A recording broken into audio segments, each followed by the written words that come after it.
If you've been following my channel for any amount of time, you've probably viewed my fluffy low-carb hamburger bun recipe. It's one of my most popular recipes, and for good reason. It is a very, very tasty recipe.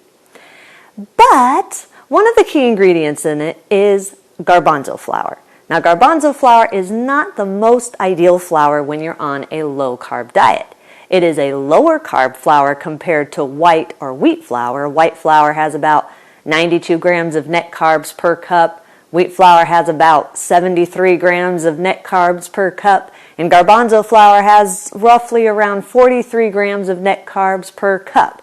So it's quite a bit lower than white or wheat flour, so a better alternative in that respect.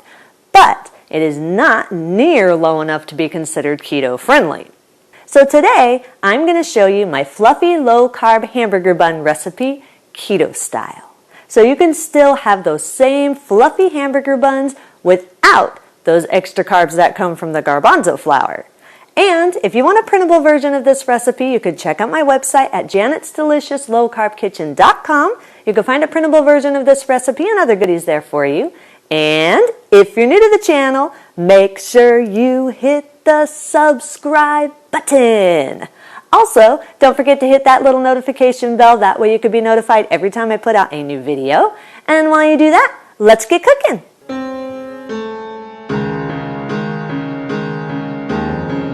Preheat your oven to 100 degrees.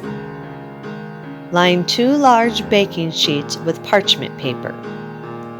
In a medium mixing bowl, add 2 cups of almond flour, 1 cup of vital wheat gluten. If you're wanting this gluten-free, then you can use a half cup of almond flour and a half cup of whey protein powder, or 3/4 cup of almond flour and 1/4 cup of psyllium husk. You have to have something to replace the gluten structure, and so you don't want to use just strictly almond flour to replace the vital wheat gluten. You need to have either the almond flour and the psyllium husk or the almond flour and the whey protein to replace the structure that gluten gives. Also, you'll need to add 3 teaspoons of xanthan gum to replace the binding that gluten gives. Gluten is a key ingredient to binding all the ingredients together. Without some kind of binder, your ingredients are all going to fall apart. So that's where the xanthan gum comes in if you are going gluten-free. If you're not going gluten-free, you don't have to worry about that. But if you are using the gluten-free replacements, you do need the xanthan gum for a binding agent. Add 1 teaspoon of salt. Whisk this all together just until it's combined. Then add 2 tablespoons of instant yeast. Whisk this all together until it's fully combined and no lumps are in the flour.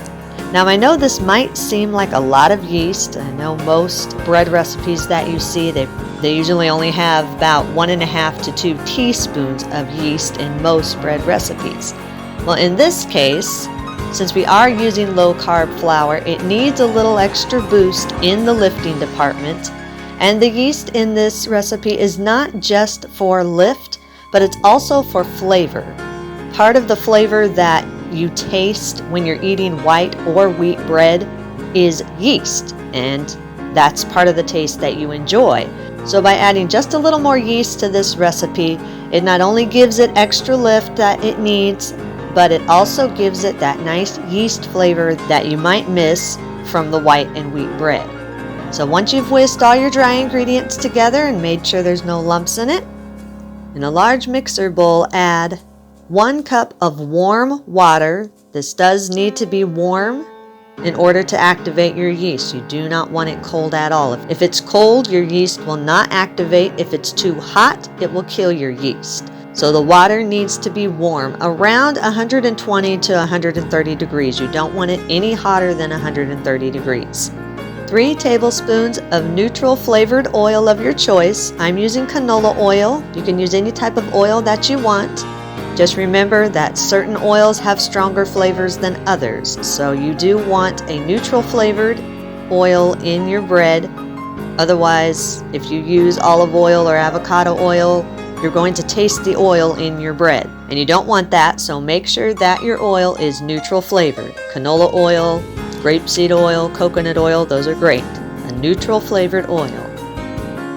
Add 3 tablespoons of honey. Now this is strictly for feeding the yeast. It is not going to count as carbs against you. The yeast is going to eat it up. That's what helps the yeast to activate. Between the warm water and the honey, those are the 2 main things that help yeast to activate and create a rise in your bread.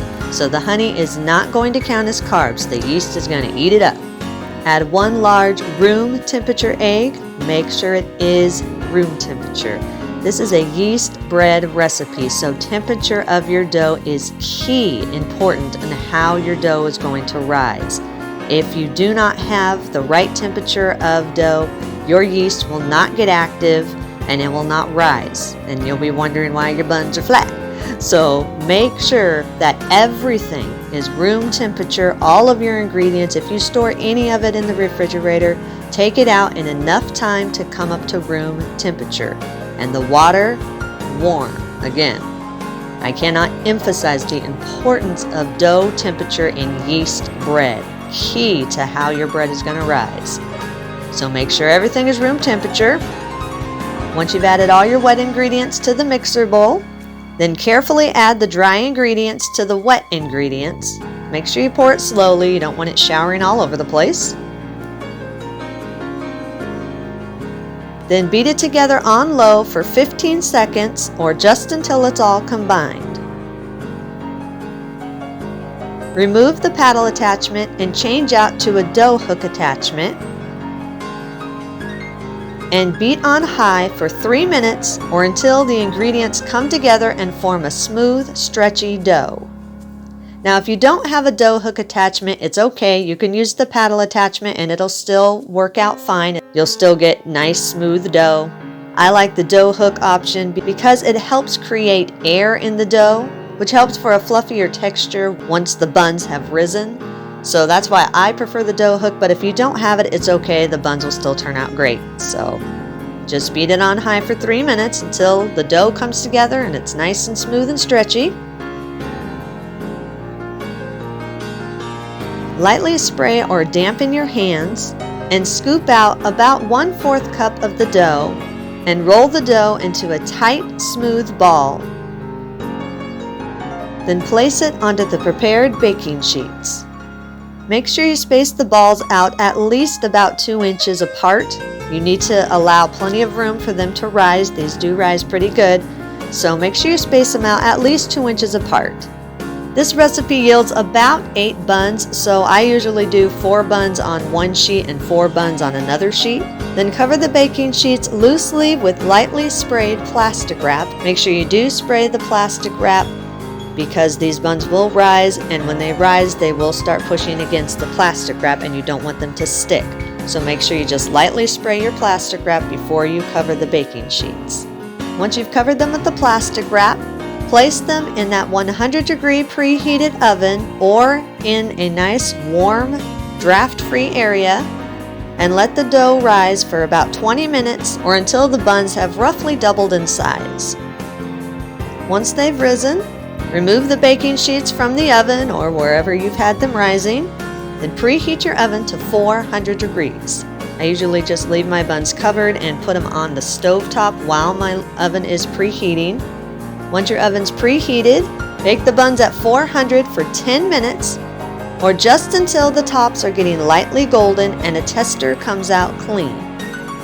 Once they're done baking, remove the buns from the oven and let them cool on the baking sheet for 5 minutes. Once they've cooled for 5 minutes, then transfer them to a wire rack and let them cool completely before you use them. Now when you use these, you can use these one of 2 ways. You can take one bun and slice it down the middle just like you would a regular hamburger bun and use it that way. Or what I like to do is I like to take 2 buns and use one for the top and one for the bottom. That makes it really nice and fluffy. but that is doubling your carb intake. So it's up to you whether you want to double your carb intake for your buns or not. One of these buns contains about roughly 3.5 grams of net carbs for one of the buns.